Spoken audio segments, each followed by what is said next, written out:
Assalamualaikum warahmatullahi wabarakatuh. Perkenalkan, nama saya Cindy Fatika Sari dengan NPM 2513025065 dari Program Studi Pendidikan Teknologi Informasi kelas 2025A. Pada video ini saya akan menjelaskan penyelesaian kuis 4 grafika komputer mengenai algoritma pemotongan poligon. Untuk batasan area atau clipping window yang digunakan di sini adalah X-min sama dengan 1, X-max sama dengan 8, Y-min sama dengan 1, dan Y-max sama dengan 6. Pertama, mari kita bedah poligon ABCD. Sisi-sisi pada poligon ini mengalami beberapa kondisi pemotongan yang berbeda. Untuk sisi AB, ini bergerak dari titik A 3,7 yang berada di luar atas area aman menuju titik B 11,5 yang berada di luar sebelah kanan. Karena jalurnya miring melintasi sudut window, sisi ini memotong dua garis batas sekaligus.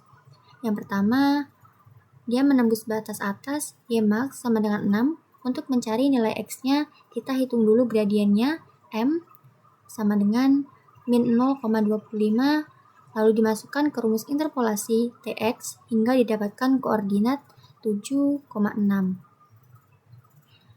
Kedua, karena garis ini terus memanjang ke kanan hingga menembus batas X-max sama dengan 8, kita cari nilai Y menggunakan rumus RY dan didapat titik potong kedua di koordinat 8,5,75. Untuk sisi BC, ini bergerak balik dari titik luar B 11,5 menuju titik dalam C 3,1.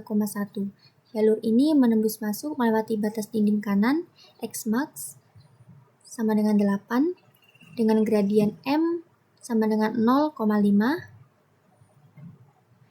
Kita cari tahu di tinggi berapa garis ini mulai masuk ke area aman dan didapat nilai RY sama dengan 3,5. Jadi titik potongnya berada di 8,3,5. Untuk sisi DA, sisi penutup ini bergerak dari dalam menuju keluar atas titik A. Menarik koordinat X pada titik D dan A sama-sama bernilai 3. Jadi ketika dia menembus batas atas, Y-max sama dengan 6, kita tidak perlu menghitung gradien M karena nilai koordinatnya sudah pasti langsung didapat di 3,6. Mari kita buktikan logikanya pada GeoGebra. Pertama, poligon ABCD. Untuk sisi AB, bergerak miring menembus sudut luar window. Sisi ini memotong dua batas sekaligus, yaitu memotong atap window di titik 7,6 dan memotong dinding kanan di titik 8,5,75. Untuk sisi BC, bergerak masuk dari luar kanan ke area aman. Garis ini memotong dinding kanan pada koordinat 8,3,5. Untuk sisi DA, ini adalah garis vertikal lurus pada X sama dengan 3. Karena lurus, koordinat X-nya konstan, sehingga saat menembus atap window, titik potongnya langsung didapat di 3,6 tanpa butuh rumus gradien. Baik, selanjutnya untuk poligon EFGH. Untuk sisi EF, ini bergerak dari titik E 1,5 ke F 1,15. Garis ini memanjang ke atas menembus batas Y-max sama dengan 6 karena sifat vertikalnya kita tidak perlu memerlukan rumus gradien M. Jadi koordinat potongnya itu sudah pasti langsung berada tepat di titik 1,6.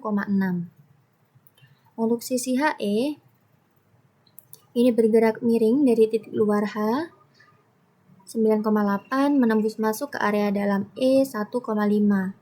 Karena menembus atap window Y-max sama dengan 6, secara miring di sini kita wajib mencari gradiennya, yaitu ketemu M sama dengan 0,375. Menggunakan rumus TX, kita temukan koordinat desimal tempat dia menembus atap, yaitu di titik 3,67,6. Jika dikonfirmasi secara visual di GeoGebra, untuk poligon EFGH ini pada sisi EF ini garis vertikal lurus tepat menempel di dinding kiri X sama dengan 1. Saat bergerak ke atas menembus batas, koordinatnya langsung ketemu di titik sudut window yaitu 1,6. Untuk sisi HE, ini bergerak miring masuk dari luar. Setelah dihitung dengan rumus interpolasi, garis ini memotong atap window di koordinat desimal 3,67,6. Untuk titik FG dan GH tidak masuk hitungan karena posisinya berada di luar penuh. Selanjutnya, pada poligon IJKL, hanya sisi KL saja yang membutuhkan perhitungan rumus manual. Titik K 5,10 berada di luar atas area aman, lalu bergerak miring masuk ke dalam menuju titik L 7,3. Karena dia menembus batas atas, Y max sama dengan 6. Dengan gradien M miring sebesar min 3,5, kita gunakan rumus TX untuk mencari titik tembusnya dan didapat hasil di koordinat 6,14,6. Untuk tiga sisi lainnya, sisi IJ bergerak dari I 4,6 ke J 2,8. Titik I posisinya sudah pas menempel di batas atas Y sama dengan 6, sehingga dia tidak perlu dihitung karena koordinat awalnya sudah merupakan titik potong itu sendiri. Untuk sisi JK, dia berada penuh di luar area atas, sehingga otomatis dibuang. Untuk sisi LI, kedua titiknya sudah berada di dalam area aman, jadi tidak memotong batas apapun. Jika dikonfirmasi secara visual di GeoGebra, pada poligon IJKL ini, hanya sisi KL yang perlu dihitung karena dia bergerak miring menembus masuk dari luar atas ke area dalam. Hasil hitungan rumusnya ketemu di koordinat 6,14,6. Jadi sisi lainnya tidak dihitung karena sisi I sudah pas menempel di batas, sisi JK berada di luar penuh, dan sisi LI sudah aman di dalam window. Sekian penjelasan dari saya mengenai algoritma pemotongan poligon. Wassalamualaikum warahmatullahi wabarakatuh.